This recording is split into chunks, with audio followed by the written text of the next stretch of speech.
President Trump says that we've got bad guys, and he supposes some good people coming across our southern border. But what does that look like, really, up close? Well, 14 years ago, laying on a border trail in Arizona, it looked like this.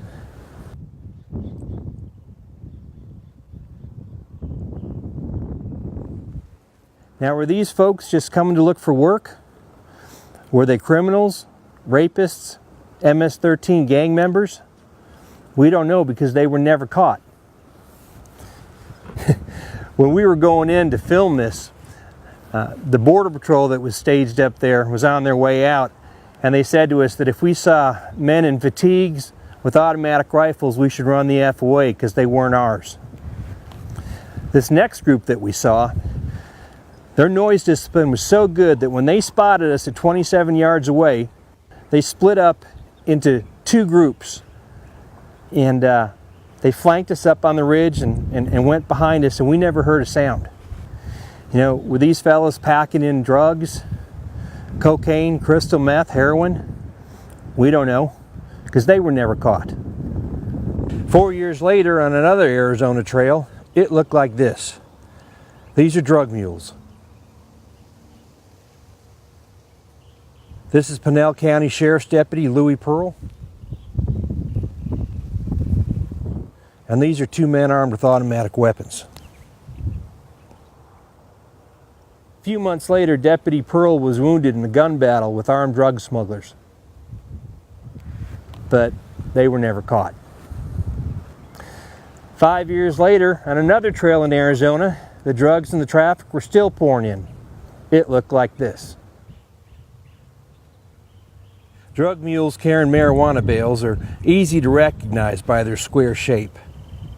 These bales range between 60 to 80 pounds, with a street value of approximately $250,000 per bale. And just a few months ago on Jim Chilton's ranch down in Arizona, walking distance from where we were 14 years ago, it looks like this. Are these military-age men in camo fatigues coming across our border just to look for work? Do any of these men have criminal records? Are they MS-13 gang members? We still don't know because they were never caught.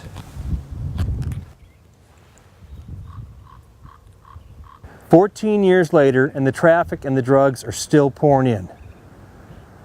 You know, 14 years ago, I went to Nancy Pelosi to talk to her about the border.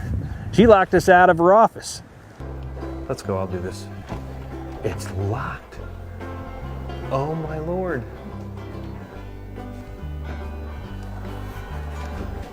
Why didn't she go back 14 years ago and help those ranchers? Why won't she talk to them now? How many hundreds of thousands of Americans have been killed by those traffic drugs in the last 14 years? In 14 years, how many Americans have died at the hands, violently, of MS-13 gang members? I don't know. But I do know this. Nancy Pelosi and every other politician that opposes the border wall swore an oath to protect the Constitution. She has a moral obligation to protect all Americans, even the Americans living down on the border. And for her to break that oath, that is immoral. I'm Chris Burgard, and this is Breitbart.